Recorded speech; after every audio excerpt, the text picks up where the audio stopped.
Radhe Radhe. Hello everyone, let's begin with the new episode. जो channel पे नए हैं या अभी तक जिन्होंने सब्सक्राइब नहीं किया, जल्दी से सब्सक्राइब करें, एपिसोड को लाइक करें और बेल आइकन दबाएं, जिससे कि एपिसोड आती आपको पता पड़ जाए। Let's begin. ये देखकर नमन और रोहित दंग रह गए तो वहीं दानिश के चेहरे पर एक गहरी सी मुस्कुराहट आ गई। वो अंतरा के चेहरे को ध्यान से देखने लगा। नमन और रोहित से जिस तरह बन पड़ रहा था, उन दोनों ने इस तरह से अंतरा को रेडी किया था। हालांकि उन दोनों ने अंतरा को लंबे बालों की चोटी नहीं बना पाई थी, जिस वजह से उन दोनों ने पोनी टेल को मुश्किल से बनाया था, पर कुछ बाल उसके चेहरे पर भी बिखरे हुए थे और वो बहुत ही ज्यादा इस वक्त क्यूट नजर आ रही थी। दानिश उसके चेहरे को ध्यान से देखते बोला, मैं इसके लिए दूसरी मेड हायर कर रहा हूँ जो इसे रोज रेडी करेगी स्कूल जाने के लिए। Got it? ये सुनते ही नमन ने तुरंत कहा, नहीं नहीं दानिश सर, इसकी कोई जरूरत नहीं है, मैं इसे अकेले ही रेडी करके स्कूल भेज दूंगा, आप परेशान मत होइए। यह सुनकर दानिश अपनी भौं आपस में चढ़ाते बोला, मैंने आपसे पूछा नहीं है, बल्कि आपसे बताया है कि जब से इसे नैनी रेडी करेगी। पहले मेड को तो इसने मारकर भगा दिया, लेकिन अगर दूसरी मेड के साथ तुमने ऐसा कुछ किया ना, तो मैं तुम्हें छोड़ूंगा नहीं। ये सुनते ही अंतरा ने बहुत ही मासूमियत के साथ कहा, पर मैं बहुत ज्यादा अच्छी हूँ ना, मैं तो कभी गलत काम नहीं करती, मैं बहुत ही प्यारी हूँ, अब आप प्लीज मुझे जल्दी से स्कूल जाने दीजिए। ये सुनकर दानिश बोला, आई नो तुम कितनी ज्यादा अच्छी हो। भाई तभी आज फर्स्ट डे स्कूल में मैं खुद तुम्हें ड्रॉप करने जाऊंगा। और दूसरे पल वो दानिश के गर्दन से लिपट गई। वो जिद करते हुए बोली, तो फिर जल्दी चलिए ना, मुझे मेरे दोस्त से मिलना है, प्लीज जल्दी चलिए, जल्दी जल्दी चलिए। ये कहते हुए वो जिद करने लगी, लेकिन नमन और रोहित को ये बात कुछ समझ नहीं आई।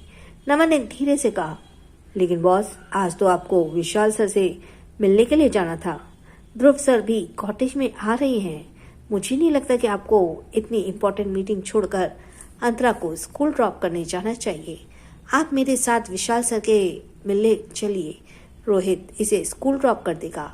लेकिन दानिश ने अंतरा को अपने गोद में उठा लिया और वो उसे लेकर चला गया। बाहर जाते हुए बोला, मैं मीटिंग बाद में अटेंड कर लूंगा, लेकिन पहले मैं इसे स्कूल छोड़ के आऊंगा।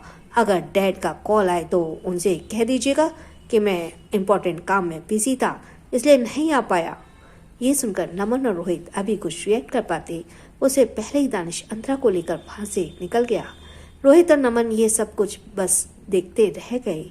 इधर दूसरी तरफ ओबरॉय पैलेस में इस वक्त दृश्य ने खिलखिलाने की आवाज पूरे हॉल के एरिया में गूंज रही थी। रोली, सुरेख और विवेक तीनों ही उसे देखकर आज हैरान थे। दृश्य आज पहले से ही स्कूल के लिए रेडी हो चुका था और अपना बैग आज खुद से अपने कंधे पर ही लटका लिया था और इस वक्त वो एक्साइटमेंट के साथ दूध भी पी रहा था। ये सब कुछ करते हुए उसे आधा घंटा निकल जाता था, लेकिन आज वो बहुत ही कम वक्त में पूरी तरह स्कूल जाने के लिए रेडी हो चुका था, जिसे देखकर सुरेखा, विवेक और रोली तीनों ही हैरान थी। रोली ने सुरेखा और विवेक जी से पूछा, सच सच बताइए, आप दोनों सुबह सुबह इसे चॉकलेट दिए ना? ये सुनते ही विवेक जी ने तुरंत अपना सिर ना में हिलाते हुए कहा, नहीं नहीं बहू, हमने ऐसा कुछ नहीं किया है, इसे हमें यकीन मानो। ये सुनकर अब रोली ने सुरेखा जी की तरफ देखा और कहा, और मम्मा कहीं आपने तो इसे कोई चीज़ के लिए प्रॉमिस तो नहीं कर दिया? कहीं अम्यूजमेंट पार्क जाने के लिए प्रॉमिस किया हो, जिस वजह से यह सुबह इतना ज़्यादा खुश है और स्कूल बिना किसी नखरे के जा रहा है, और दूध भी जल्दी जल्दी पी लिया इसने। ये सुनकर सुरेखा जी ने भी तुरंत अपना सर ना में हिला दिया और बोली, नहीं बेटा, मुझे भी इसके बारे में कुछ नहीं पता, मैंने ऐसा कोई प्रॉमिस नहीं किया इससे, अगर तुम्हें यकीन ना हो तो तुम खुद इसी से पूछ लो। यह सुनकर रोली ने अपना सिर हिलाया और वो दृश्य को घूरते हुए बोली, दृश्य सच सच बताओ, आज तुम स्कूल जाने के लिए इतने एक्साइटेड क्यों हो, जबकि तुम हर रोज स्कूल जाने के लिए बहुत नखरे करते थे, मुझे कितना ज्यादा तुम्हें पुश करना पड़ता था स्कूल भेजने के लिए।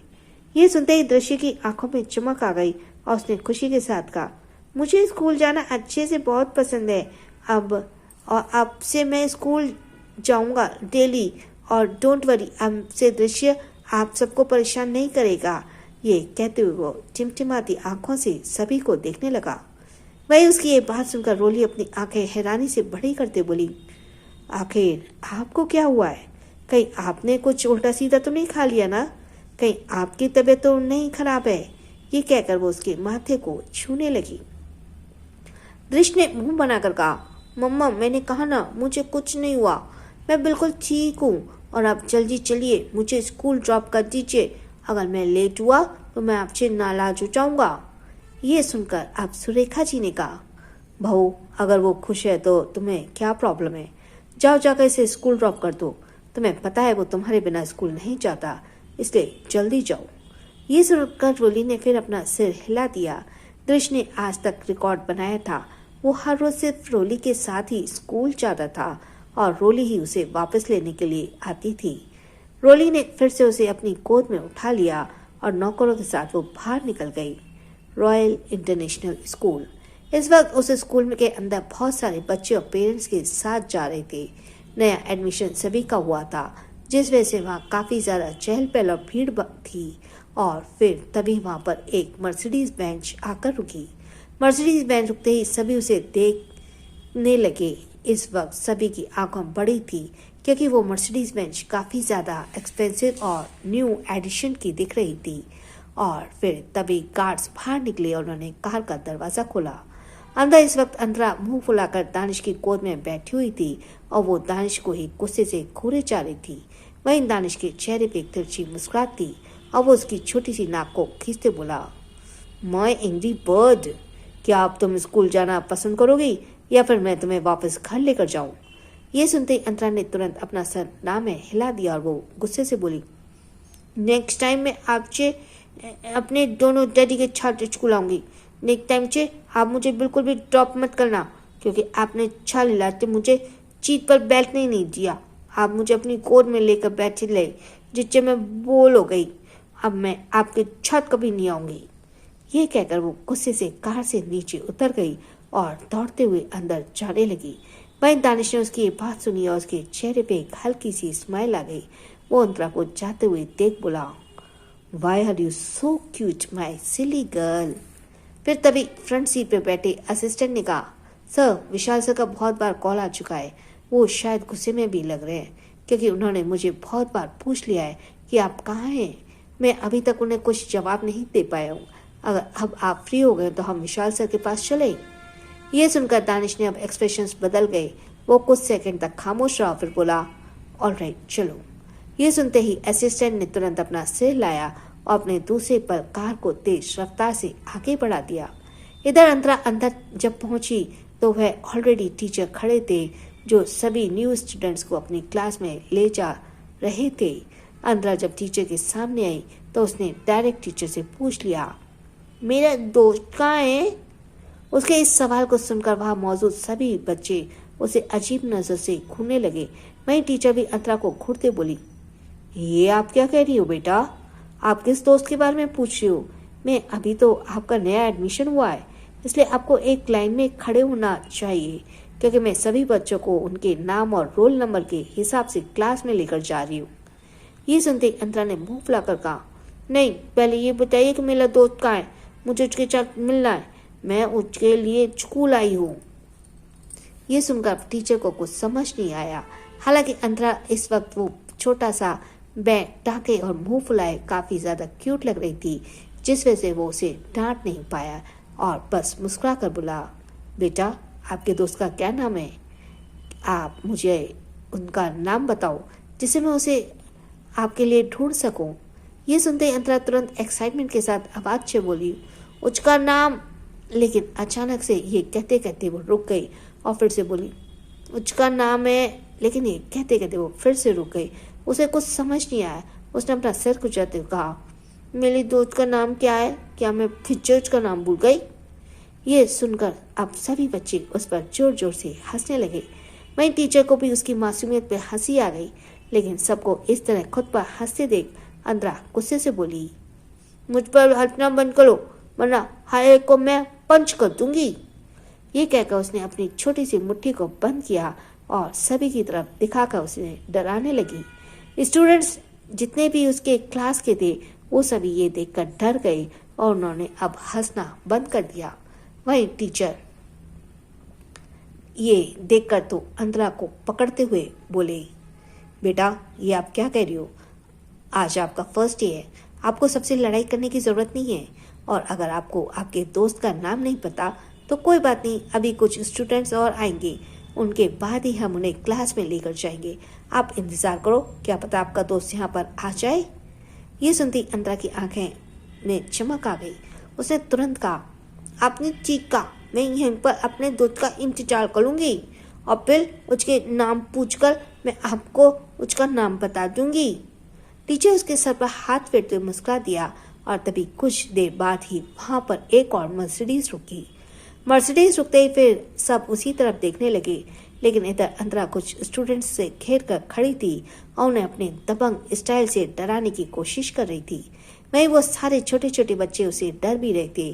तभी टीचर ने जब उस मर्सिडीज कार को देखा तो वो तुरंत उस तरफ बढ़ गया। उस कार में दृश्यम अपना बैग लेकर बाहर निकला, जिसके साथ रोली भी बाहर निकली। रोली को देखकर टीचर ने रिस्पेक्ट के साथ कहा, गुड मॉर्निंग मैडम। उसके जवाब में रोली ने मुस्कुरा कर कहा, मैंने आपसे कितनी बार कहा आप मुझे इस तरह ग्रीट मत करिए, और मेरे दृश्य के क्लास टीचर हैं तो मुझे आपको रिस्पेक्ट देनी चाहिए और मुझे आपको ग्रीट करना चाहिए, ना कि आपको मुझे। ये सुनकर टीचर ने मुस्कुरा कर कहा, आपको तो पता है ना कि ओबरॉय खानदान के इस स्कूल पर कितने ज्यादा एहसान है, इसलिए अगर हमने आपको ग्रीट नहीं किया तो यह टीचर होने का हमारा कोई मतलब नहीं है। तभी यह सुनकर रोली मुस्कुरा दी और फिर टीचर ने दृश्य को देखा और जो उस वक्त काफी पैशनेट तरीके से चारों तरफ ही देख रहा था। टीचर ने उसे देखते हुए कहा, दृश्य बेटा गुड लक, आज आपका फर्स्ट डे स्कूल में अच्छा जाए। यह सुनकर दृश्य ने डायरेक्ट कहा, मुझे जल्दी से क्लास में लेने कर चलिए। ये कहकर वो अब बिना टीचर का इंतजार किए खुद ही दौड़ते हुए अंदर जाने लगा। वहीं रोली उसकी इतनी जल्दबाजी देखकर कुछ समझ नहीं पाई। वहीं टीचर भी मुस्कुराते बोला, लगता है आज दृश्य को स्कूल बहुत पसंद आ गया है, इसलिए वो इस तरह जल्दी जल्दी जा रहा है। मैं उसके पास जा रहा हूँ, आपसे फिर कभी मिलता हूँ। इसके जवाब में रोली ने अपना सिर हिला दिया और बोली, आप मेरी बेटी का ख्याल रखिए, आप जानते हैं ना कि वो बहुत सेंसिटिव है, बहुत जल्दी ही वो छोटी छोटी बातों पर नाराज हो जाता है, इसलिए प्लीज। इसके जवाब में टीचर ने कहा, आप बस हुक्म कीजिए, आपको प्लीज कहने की जरूरत नहीं है, हम उसका बहुत अच्छे से ख्याल रखेंगे। ये सुनकर रोली मुस्कुरा दी और फिर वो वहां से निकल गई। इधर दृश्य दौड़ते हुए सीधे अंदर की तरफ आ रहा था, लेकिन उसके कंधे पे बड़ा सा बैग था और वो खुद अभी बहुत छोटा था। दौड़ते दौड़ते वो अचानक से लड़खड़ा गया और वो जैसे मुंह के बल अभी जमीन पे गिरता, उससे पहले किसी ने पीछे से उसके बैग को पकड़ लिया, जिससे दृश्य गिरते गिरते रुक गया और वहीं बाकी सब भी उसे ही देखने लगे। तभी दृश्य बिना पीछे मुड़े ही बोला, थैंक यू। ये कहकर वो फिर से जाने लगा तो वापसी से किसी ने उसके बैग को पीछे से पकड़ लिया। ये देखकर दृश्य ने वापस अपना बैग छुड़ाते हुए कहा, ये क्या कर रहे हैं आप? छोड़िए मेरे बैग, मुझे क्लास में जाना है, मेरी दोस्त मेरा इंतजार कर रही होगी। ये कहकर वो जैसे ही जाने को हुआ तभी उसके कान में अंतरा की खिलखिलाने की आवाज आई और अंतरा ने कहा, अरे बुद्धू तुम पीछे तो मुड़ो, मैं तो यहीं पर खड़ी हूँ। ये बात सुनते ही दृश्य एक पल के लिए हैरान हो गया और वो जैसे ही पीछे मुड़ा सामने अंतरा खिलखिलाते हुए खड़ी थी। अंतरा को देखकर दृश्य के चेहरे पे बड़ी सी स्माइल आ गई। वो आगे बढ़ा और उसने अंतरा को हक कर लिया और खुशी के साथ बोला, मैं आ गया तुमसे मिलने, मैं बहुत खुश हूँ, अब मैं तुम्हारे साथ पढ़ाई करूंगा और हम दोनों बहुत मस्ती करेंगे। अंतरा भी दृश्य के जोर से हक करते बोली, हाँ हम दोनों बहुत मस्ती करेंगे और बहुत शैतानी करेंगे। या पहले मैंने कुछ स्टूडेंट को डरा दिया है और वो मुझसे डरते हैं। अब जब हम मिले छात्र लोगे ना तो हम सभी स्टूडेंट को डराएंगे। ये सुनते ही अचानक से दृश्य जो उसके साथ उछल रहा था वो एकदम से रुक गया और अंतरा को अजीब नजरों से घूरने लगा। अंतरा की बात सुनकर अब दृश्य उसे घूर कर देखने लगा। वहीं बाकी सब स्टूडेंट्स अभी भी अंतरा के ऊपर हंस रहे थे। तभी अंतरा ने गुस्से से सभी के साथ देखकर कहा, मुझ पर अब कोई नहीं हंसेगा, वरना एक एक को मैं पंच करूंगी। तभी एक टीचर वहां पर जबरदस्ती के साथ आई, बोली, क्या हो गया यहाँ पर, चलो मैं सबको तुम्हारी क्लास दिखाती हूँ। ये कहकर उन्होंने स्पेशली दृश्य का हाथ पकड़ा और उसे अंदर लेकर जाने लगी। अंतरा ने जब ये देखा तो वो आगे गई और टीचर के हाथ को पकड़ने लगी, लेकिन टीचर ने उसके हाथ को नहीं पकड़ा और गुस्से से बोली, दूर रहो और चुपचाप सभी बच्चों के साथ पीछे चलो। ये सुनकर मासूम सी अंतरा को अभी भी कुछ समझ नहीं आया और उसने कंफ्यूज में कहा, पर क्यों, आपने तो मेरे दोस्त का हाथ पकड़ा है रखा है, मेरा भी हाथ पकड़ लीजिए। ये कहकर वो वापस से टीचर के हाथ को पकड़ने के लिए आगे बढ़ी, लेकिन फिर से टीचर ने उसके हाथ को झटक दिया और गुस्से से बोले, वो एक स्पेशल बच्चा है और उसकी स्पेशल केयर करने के लिए बोला गया है, इसलिए हम उसकी स्पेशल केयर करेंगे। तुम सिर्फ एक नॉर्मल स्टूडेंट्स हो, इसलिए तुम सभी बच्चों के साथ चलो जैसे वो सब आ रहे हैं। ये कहकर वो आगे जाने लगे। वहीं अंतरा ने ये सुनकर पीछे की तरफ देखा, जहाँ सभी बच्चे चुपचाप अपना सर झुकाकर चल रहे थे। ये देखकर अंतरा का मुंह फूल गया और वो वहीं मुंह फुलाकर खड़ी हो गई। लेकिन दृश्य जो ये सब कुछ देख रहा था और सुन रहा था, उसने दूसरे पर टीचर के हाथ को गुस्से से छोड़ दिया। ये देखकर टीचर की भौं चढ़ गई। उसने नासमझी में कहा, क्या हुआ बेटा, हमसे कोई गलती हो गई? तभी दृश्य ने गुस्से के साथ कहा, अगर आप मेरी दोस्त का हाथ नहीं पकड़ेंगे तो मैं अपना भी हाथ नहीं दूंगा आपको। ये कहकर वो सीधे अंतरा की तरफ दौड़ा और अंतरा के पास आकर उसने अंतरा के हाथ को पकड़कर कहा, चलो अंतरा, आप हम दोनों क्लास में जाएंगे।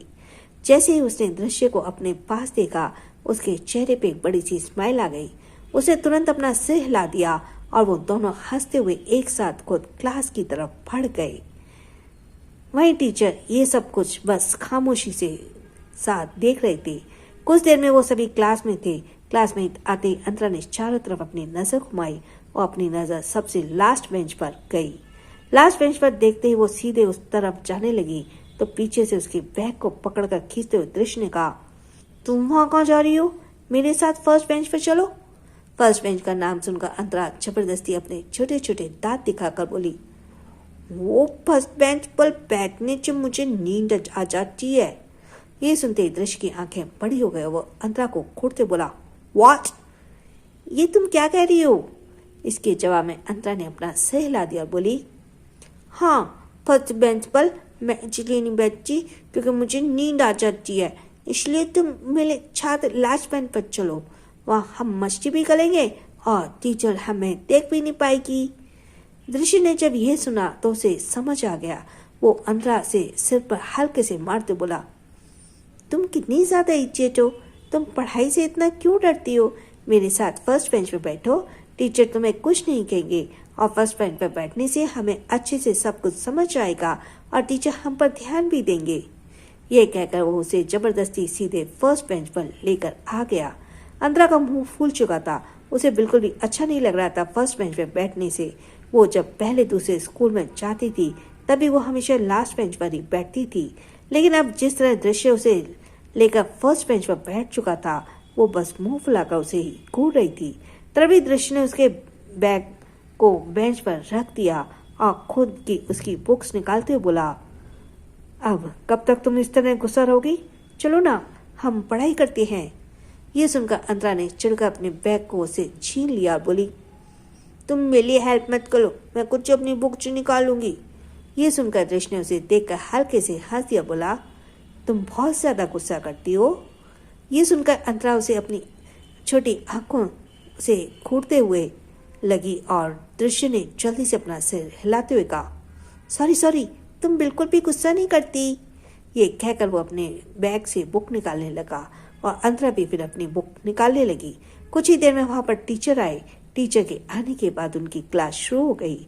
इधर दूसरी तरफ छोटे से घर में ध्रुवी स्कूल के लिए रेडी हो चुकी थी। वो अपना बैग लेकर जब बाहर निकली तो वो गेट पर अपने मॉम डैड को खड़े देखकर कुछ समझ नहीं पाई और नासमझी में बोली, मॉम डैड, आप दोनों यहाँ क्या कर रहे हैं? मैं स्कूल जा रही हूँ। क्या आप दोनों ने मेरी साइकिल बनवा दी? मैंने आपको बताया था ना कि कल मेरी साइकिल टूट गई थी, मेरी प्यारी साइकिल, मैं उसे बहुत मिस कर रही हूँ। ये कहकर वो जैसे उनके पास आई, उसने सामने खड़ी ब्रांड न्यू चमकदार साइकिल को देखकर वो शॉक्ड हो गई और दूसरे ही पल वो शॉक्ड होकर बोली, OMG, ये न्यू साइकिल किसकी है? वहीं उसके मॉम डैड भी अब हैरानी से उसे देखने लगे। इधर दूसरी तरफ कॉटेज के बाहर कार रुकी। असिस्टेंट कार से बाहर निकला। उसने कार का बैक डोर ओपन किया तो दानिश उसमें से बाहर निकला, सीधे अंदर की तरफ बढ़ गया। अंदर हॉल में इस वक्त विशाल सोफे पर लीन होकर बैठा हुआ था। नमन और रोहित उसके आसपास खड़े थे। वहाँ ध्रुव भी सोफे पर बैठा हुआ था। टेबल पर बहुत सारी फाइलें और लैपटॉप रखा हुआ था। इस वक्त विशाल के चेहरे पे गुस्सा था। ध्रुव भी खामोश था। वहीं नमन और रोहित भी बिल्कुल चुप थे, लेकिन वो दोनों बार बार गेट की तरफ देख रहे थे। तभी नमन ने धीरे से रोहित से कहा, मुझे डर लग रहा है। अगर विशाल सर को पता चला कि दानिश सर अंतरा को स्कूल ड्रॉप करने के लिए गए हैं, इसलिए उन्हें यहाँ अपने आने में लेट हो गया है, तो पता नहीं विशाल सर क्या करेंगे। इसके जवाब में नमन ने कहा, रोहित तुम घबराओ मत, मुझे लगता है दानिश सर अब संभाल लेंगे। उसने अभी एक कहा ही था, तभी दरवाज़ा खुला। दरवाज़ा खुलने की आवाज़ सुनते ही वहाँ के ठंडे माहौल में एक अजीब सा बदलाव आ गया। विशाल गुस्से से गेट की तरफ देखने लगा, जहाँ दानिश बिना किसी एक्सप्रेशन के साथ अंदर की तरफ आ रहा था। दानिश को देखते ही विशाल गुस्से से बोला, तो तुम्हें वक्त मिल गया अपने बाप के लिए। ये सुनकर दानिश ध्रुव के सामने वाले सोफे पर बैठा गया और लैपटॉप की तरफ देखते बोला, डैड क्या आप वाकई वो डील करने जा रहे हैं? उसकी डायरेक्ट ये बात सुनकर विशाल ने गुस्से के साथ कहा, दानिश मैं तुमसे कुछ बात कर रहा हूँ, पहले तुम मेरी बातों का जवाब दो। आगे इतनी देर से कहाँ थे, क्या कर रहे थे, और जो तुम्हें अपने बाप के लिए टाइम नहीं मिला? ये सुनकर दानिश ने फिर से कहा, वैसे भाई क्या आप डैड की इस डील में हेल्प करवाएंगे? क्योंकि अभी मैं इसके बारे में पढ़ाई कर रहा हूँ और मैं इसमें डैड की कोई हेल्प नहीं करवा सकता, इसलिए नेक्स्ट टाइम से कोई भी मीटिंग हो तो मुझे बीच में ना बुलाया जाए, क्योंकि मेरे पास टाइम की इस वक्त बहुत कमी है। ध्रुव से गुस्से को देखने लगा और विशाल की तरफ इशारा करने लगा, लेकिन दानिश अभी भी एक्सप्रेशन लेस था। तभी विशाल गुस्से से अपना हाथ टेबल पर पटकते बोला, बस करो दानिश, अब अगर तुमने मेरी बात को एक भी बार अवॉइड किया तो मुझसे बुरा कोई नहीं होगा तुम्हारे लिए। ये सुनकर अब दानिश भी गुस्से से विशाल की तरफ देखकर बोला, डैड क्या चाहते हैं आप? मैं आपके हाथ की कठपुतली बन जाऊं? क्या आप मुझे अपना पपेट बनाना चाहते हैं जो आपके इशारे पर चले, आपके इशारे पर बोले, आपके इशारे पे खड़ा हो और आपके इशारे पर सारे काम करे? ये सुनते ही अब विशाल के भाव पूरी तरह बदल गए। वहाँ का माहौल एक पल के लिए गर्म हो गया। ध्रुव तुरंत अपनी जगह से उठा और दानिश की तरफ आते हुए बोला, दानिश तुम पहले शांत हो जाओ। दानिश गुस्से से बोला, भाई मैं डैड के किस टॉपिक को सुनकर अब बोर हो चुका हूँ।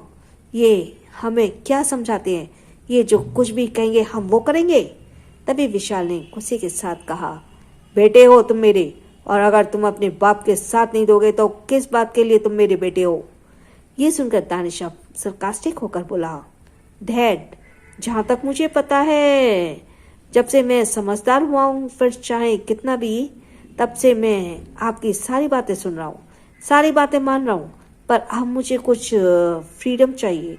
हालांकि मैं ज़्यादा फ्रीडम नहीं मांग रहा हूँ आपसे, पर मुझे कुछ फ्रीडम चाहिए जिससे मैं अपनी जिंदगी को अपने अकॉर्डिंग जी सकूं। फ्रीडम का नाम सुनते ही विशाल की आंखों में एक पल के लिए एक्सप्रेशंस आ गए। वो गुस्से से अब दानिश की तरफ बढ़ा और उसने दानिश के कॉलर को पकड़ लिया। दानिश ने अपने हाथों की मुट्ठियां पूरी तरह से बंद कर ली। इस वक्त उसके माथे की नसें उभर कर दिख रही थी। वहीं नमन और रोहित ने जैसे ये देखा, वो तुरंत विशाल की तरफ बढ़ गए। विशाल गुस्से से नमन और रोहित को देखकर बोला, विशाल गुस्से से नमन और रोहित को देखकर बोले, तुम दोनों मेरे नौकर हो या दानिश के? क्या तुम दोनों वाकई मुझे रोकने की कोशिश करोगे? ये सुनकर नमन और रोहित के कदम रुक गए। नमन ने हल्के गुस्से से कहा, बेशक से मैं आपका नौकर हूँ, लेकिन सबसे ज्यादा मुझे वफादारी दानिश सर से निभानी है, इसलिए प्लीज आप हमारे सामने उनके साथ ऐसा बिहेव नहीं कर सकते। तभी विशाल वापस से दानिश का कॉलर की ओर और भी बुरी तरीके से पकड़कर बोला, बेटा है मेरा, इसे पैदा किया है मैंने, मेरी जो मर्जी आएगी मैं वो उसके साथ करूंगा। अगर मैं तुम लोगों के सामने इसे मार दूं तब भी तुम लोग कुछ उखाड़ नहीं पाओगे मेरा। लेकिन इसके जवाब में अब रोहित ने गुस्से के साथ कहा, आप ऐसा कुछ भी नहीं कर सकते, हमारे सामने तो आप दानिश सर को छू भी नहीं सकते। ये सुनकर विशाल के भाव पूरी तरह बदल गए। वहीं दानिश ने अब विशाल और रोहित को देखकर गुस्से के साथ कहा, क्या मैंने आप दोनों से कहा था कि आप दोनों मेरे लिए बोलिए? ये सुनते ही रोहित ने कहा, लेकिन सर ये आपके साथ ऐसा। तभी दानिश ने अपना हाथ दिखाया, जिसे देखकर रोहित और नमन फिर चुप हो गए। तभी ध्रुव आगे बढ़ा और बोला, डैड प्लीज शांत हो जाइए, इस तरह दानिश के ऊपर गुस्सा करने का कोई मतलब नहीं है। मुझे लगता है आपको शांति से सब कुछ समझना चाहिए। ये सुनकर विशाल ने गुस्से से दानिश की कॉलर को छोड़ दिया, बोला, ध्रुव इस लड़के को समझाओ, मुझे पता है अब ये जवान हो रहा है और जवानी में लड़कों का खून गर्म होता है, लेकिन यही उम्र होती है जब उन्हें संभाल कर चलना है, और अगर ये इस उम्र में इस तरह बर्बाद होगा तो फिर हमारे इतने बड़े एम्पायर को कौन संभालेगा। इसलिए इसे समझाओ कि ये मेरी बात माने और जब जब मैं मीटिंग के लिए बुलाऊं तो मेरे पास आए। ये कहकर वो गुस्से से वहां से बने एक मिनी बार काउंटर की तरफ चले गए। वहीं दानिश अभी भी बस गुस्से के साथ चुपचाप खड़ा था, वो अभी कुछ रिएक्ट नहीं कर रहा था। तभी उसके जाने के बाद नमन और रोहित तुरंत दानिश के पास आए, बोले, दानिश सर हमें माफ़ कर दीजिए, लेकिन वो भले ही आपके डैड है पर आपके साथ ऐसा बिहेव होते हुए हम नहीं देख सकते। इसके जवाब में दानिश ने अपने कॉलर को ठीक किया और बोला, उन्होंने मुझे पैदा किया है और ये एहसान है उनका मेरे ऊपर, इसलिए मैं उन्हें कुछ नहीं कह सकता और ना ही आप दोनों को कुछ कहने दूंगा, इसलिए आप दोनों इस सबसे दूर रहिए। ये सुनकर नमन और रोहित चुप हो गए। वहीं ध्रुव जो यह सब कुछ सुन रहा था और देख रहा था, वो आखिर में गहरी सांस लेकर दानिश से बोला, दानिश तुमने आज डैड को बहुत ज़्यादा गुस्सा दिला दिया है, तुम्हें पता है ना उन्होंने हमारे लिए क्या कुछ नहीं किया है। ये सुनते ही दानिश ने भड़कते हुए कहा, उन्होंने जो कुछ भी किया है मुझे भी अच्छे से पता है और मैं उनका एहसान धीरे धीरे करके चुका रहा हूँ, और बड़े होने के बाद में जब उनका पूरा एम्पायर संभाल लूंगा तो उनका एहसान पूरी तरह खत्म हो जाएगा। वो यही तो चाहते हैं ना मुझसे, इसलिए आप फिक्र मत कीजिए, मैं उनके एम्पायर को संभाल लूंगा और उनका कर्ज भी उतार दूंगा, लेकिन फिलहाल के लिए मुझे फ्रीडम चाहिए। मैं कुछ वक्त के लिए अपनी जिंदगी अपने अकॉर्डिंग जीना चाहता हूँ। ये कहकर वो जाने लगा तो ध्रुव ने अब गुस्से के साथ कहा, क्या तुम अंतरा के साथ अपनी जिंदगी जीने के बारे में सोचो? क्या अंतरा के लिए तुम्हें फ्रीडम चाहिए दानिश? अंतरा का नाम सुनते ही दानिश के कदम अपनी जगह रुक गए।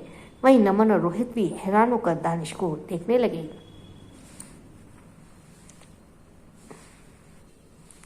जैसे ही ध्रुव ने कहा, दानिश ने दूसरे पल गुस्से के साथ कहा, आपको जो समझना आप समझ सकते हैं, मुझे फ्रीडम चाहिए।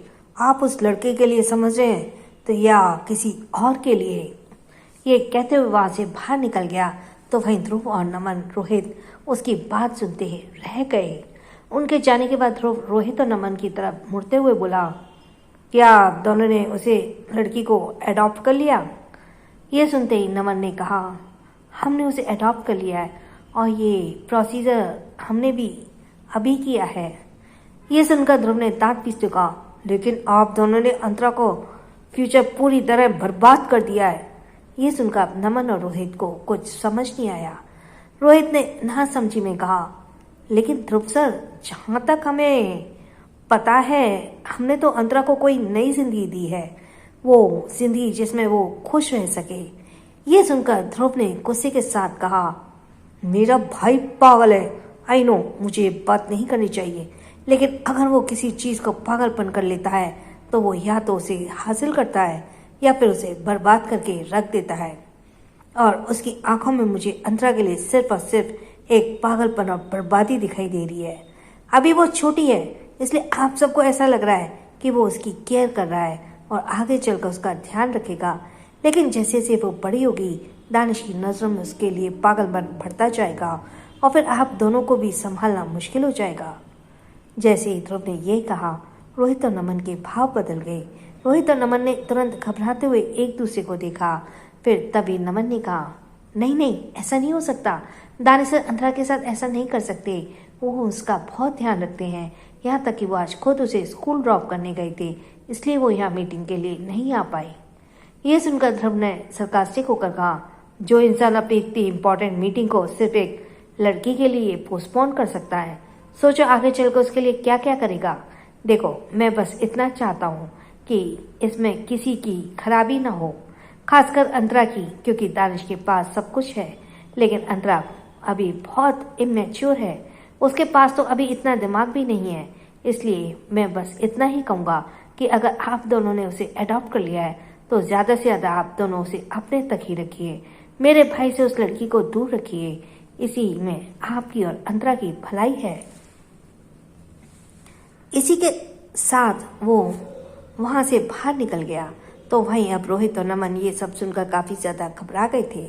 वो दानिश के साथ पिछले 4 सालों से थे और इन 4 सालों में उन्हें दानिश का नेचर अच्छे से पता था। दानिश बढ़ती उम्र के साथ बहुत ज़्यादा मैच्योर होता जा रहा था। इस उम्र में वो ऐसे ऐसे काम करता था जिस पर कोई यकीन नहीं कर सकता। दुनिया वालों के सामने उसकी 2 पर्सनैलिटी थी। एक ऐसा लड़का जो सिर्फ और सिर्फ अपनी पढ़ाई और अपने गिटार प्रैक्टिस में बिजी रहता है, और वहीं दूसरी तरफ रात के अंधेरे में एक ऐसा लड़का जो दरिंदगी करता है। और ये सारी बातें नमन और रोहित को अच्छे से पता थी, लेकिन इस वक्त वो दोनों अंतरा के लिए काफ़ी ज़्यादा डर रहे थे। तभी रोहित ने कहा, मैंने तो पहले ही कहा था, दानिश सर जिस तरह अंतरा की केयर कर रहे हैं वो कोई भी नहीं करता, और उनके अचानक अंतरा का इस तरह केयर करना मुझे भी डरा रहा था। और अब देखो, ध्रुव सर ने कहा है भी दिया, अब हम क्या करेंगे। इसके जवाब में नमन ने कहा, यही तो मुझे भी समझ नहीं आ रहा है कि हम क्या करें, क्योंकि हम दानिश सर को भी मना नहीं कर सकते। अगर हमने मना किया तो फिर उल्टा हम पर ही प्रॉब्लम आ जाएगी। इसलिए अब हमें कुछ ना कुछ सोचना होगा। अगर हमने दानिश सर को मना किया तो फिर उल्टा हम ही प्रॉब्लम में आ जाएंगे। इसलिए अब हमें कुछ ना कुछ तो सोचना होगा जिससे कि हम अंतरा को भी सेफ रख सकें और दानिश सर को भी कोई प्रॉब्लम ना हो। यह सुनकर रोहित ने चिढ़कर कहा, ऐसी कोई बात कुछ भी नहीं होने वाला। दानिश सर अंतरा के लिए दिन पर दिन पागल होते जा रहे हैं, इसलिए हमें कुछ बड़ा सोचना होगा। तभी नमन ने कहा, क्या हम अंतरा को यहाँ से कहीं और भेज दें। ये सुनते ही अब रोहित की भी आंखों में कुछ अलग भाव आ गए और वो दोनों ही अब एक दूसरे को देखकर कुछ प्लानिंग करने लगे। इधर दूसरी तरफ स्टडी रूम के अंदर विशाल की आंखों में शैतानियां दिखाई दे रही थी। वो गुस्से से कॉल पर बात करते हुए बोले, मुझे पता चल चुका है कि दानिश किस लिए ऐसा हो गया है, और अब जल्द से जल्द मुझे वो करना है जो मैं करना चाहता हूँ। मैं अपनी साजिश को अंजाम दूंगा। मैं नहीं चाहता मेरा बेटा किसी के लिए भी बर्बाद हो। मुझे उसे उस काम के लिए तैयार करना है जिस काम के लिए मैंने इतनी सारी प्लानिंग की है।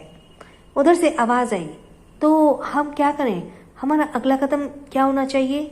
इसके जवाब में विशाल ने गुस्से के साथ कहा, अगली प्लानिंग सिर्फ उस लड़की की मौत होगी और मुझे कल सुबह तक उसकी मौत की खबर चाहिए। उधर से फिर कॉल कट हो गया और इधर विशाल शैतानी मुस्कुराहट के साथ बोला, दानिश, मैं तुम्हारा बाप हूँ। तुमने मुझे पैदा नहीं किया, बल्कि मैंने तुम्हें पैदा किया है। तुम चाहकर भी मुझसे आगे नहीं जा सकते, क्योंकि आज जो चालाकी तुम्हारे अंदर आई है वो सिर्फ और सिर्फ मेरी वजह से ही आई है। और अब इस चालाकी में मैं तुमसे तुम्हारी सबसे प्यारी चीज ही छीनने जा रहा हूँ, क्योंकि तुम्हारी जिंदगी पर सिर्फ और सिर्फ मेरा हक है। तुम वही करोगे जो मैं कहूँगा, तुम्हें मैं आज़ादी कभी नहीं दूंगा। ये कहते हुए वे किसी शैतान की तरह जोर जोर से हंसने लगे। इधर दूसरी तरफ अनाथ आश्रम में इस वक्त लीना साइड रोड पर अपने चेहरे पर दुपट्टा बांधे चुपचाप खड़ी थी और वो लगातार आसपास देख रही थी। तभी वहां पर एक कार आकर रुकी। कार को देखकर लीना की आंखों में चमक आ गई। वो सीधे उस कार की तरफ बढ़ी। तभी उस कार में से किसी ने नोटों की गड्डियों को उसकी तरफ बढ़ा दिया। लीला ने जैसे इस नोटों की गड्डियों को देखा, उसने तुरंत उसे अपने हाथ में ले लिया। फिर वो अपना सर झुकाकर बोली, बहुत बहुत शुक्रिया, मुझे खुशी हुई मैंने आपकी हेल्प कर पाई रही हूँ। कार में मौजूद इंसान ने कहा, तुमने जो इन्फॉर्मेशन हमें दी वो बहुत बड़ी इन्फॉर्मेशन है। बॉस तुम्हारे काम से बहुत खुश है, आगे भी तुम्हें काम के लिए बुलाया जाएगा, लेकिन तब तक के लिए तुम अपना मुंह बंद रखना। ये सुनते ही लीना के चेहरे पे शातिर मुस्कुराहट आ गई। उसने कहा, आप फिक्र मत कीजिए, मैं अपना मुंह बंद रखूंगी, क्योंकि अब मुझे मेरे पैसे मिल चुके हैं। जिसके बाद वो कार वहां से चली गई तो वहीं लीना हंसते हुए पैसे गिनने लगी। पैसे गिनते हुए वो खुद से बोली, अंतरा, मैंने तुम्हें से वादा किया था ना कि मैं तुम्हें कभी खुश नहीं रहने दूंगी, और देखो मैंने अपना वादा पूरा कर लिया।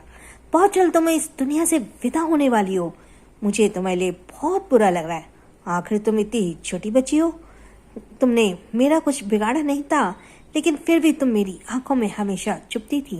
तुम्हारी वजह से मैं कई बार अनाथ आश्रम से निकलते निकलते बची हूँ, और अब सबका बदला मैं तुमसे जरूर लूंगी। इसी के साथ लीना जोर जोर से हंसने लगी। इधर दूसरी तरफ अब तक शाम हो रही थी और अब स्कूल की छुट्टी हो चुकी थी। सभी बच्चे वहां से बाहर निकल रहे थे और दौड़ते हुए अपने अपने मॉम डैड के पास जा रहे थे, जो उन्हें लेने के लिए आए थे। तो वहीं दृश्य और अंतरा भी एक साथ हाथों में हाथ लिए बाहर की तरफ निकल रहे थे। वो दोनों भी काफी क्यूट लग रहे थे और दोनों ही आपस में बातें करते हुए खिलखिला रहे थे। आसपास के सभी बच्चे उन्हें घूर रहे थे, क्योंकि वो दोनों एक दूसरे के अलावा किसी तीसरे से बात भी ही नहीं कर रहे थे और न ही अपने ग्रुप में किसी तीसरे को आने दे रहे थे। पर तभी एक लड़की जाकर उनके आगे आकर खड़ी हो गई, जिसे देखकर अंतरा और दृश्य दोनों के कदम रुक गए। दृष्टि ने अपनी भुएं आपस में चढ़ाते हुए कहा, तुम हमारे रास्ते में क्यों आई हो? क्या तुम्हें घर नहीं जाना? तभी उस लड़की ने मुंह फुलाकर कहा, तुम दोनों मुझसे दोस्ती करोगे? ये सुनते ही अंतरा ने दृश्य के दोनों की आंखें बड़ी हो गई। उन दोनों ने अपना सर नाम में हिला दिया और दूसरे पल उस लड़की ने गुस्से के साथ कहा, अगर तुम दोनों मुझसे दोस्ती नहीं करोगे तो मैं यही रोने लगूंगी और लोकर टीचर को तुम्हारी शिकायत करूंगी। ये सुनकर अंतरा ने दृश्यम को दोनों को एक दूसरे को देखने लगे। फिर तभी अंतरा ने गुस्से के साथ कहा, तुम हमसे जबरदस्ती फ्रेंडशिप नहीं कर सकती। हाँ, जब हमारा मन होगा तभी हम तुमसे फ्रेंडशिप करेंगे। अब हाथ जाओ, हमारे लाते थे। ये कहकर उसने झटके के साथ छोटी सी लड़की को अपने सामने से दूर धक्का दे दिया। वो लड़की लड़खड़ाकर नीचे गिर गई और अंतरा दृश्य को लेकर तुरंत गेट की तरफ भाग गई। इधर वो लड़की गिरते ही जोर जोर से रोने लगी और रोते हुए बोली, मैं तुम दोनों को एक दिन दोस्ती जरूर करूंगी। इधर अंतरा और दृश्य दोनों ही गेट से बाहर आ गए। तभी दृश्य ने कहा, अंतरा, तुम इस तरह सबसे लड़ाई मत किया करो। तुम्हें इस लड़की को इस तरह नीचे नहीं गिराना चाहिए था, उसे लग गई होगी। ये सुनकर अंतरा ने अब दृश्य को घूरते कहा, तुम्हें इतना दूसरों से ही फिक्र करने की जरूरत नहीं है। उस लड़की ने जानबूझकर हमारे लाते को रोका था, इसलिए मैंने उसे सजा दी।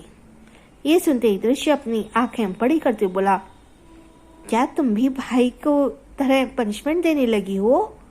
दानिश का जिक्र सुनते ही अंतरा का मुंह बन गया और उसे चिढ़कर कहा, वेम्पायर की तो बात ही मत करो, मुझे वेम्पायर के बारे में कुछ भी नहीं सुनना।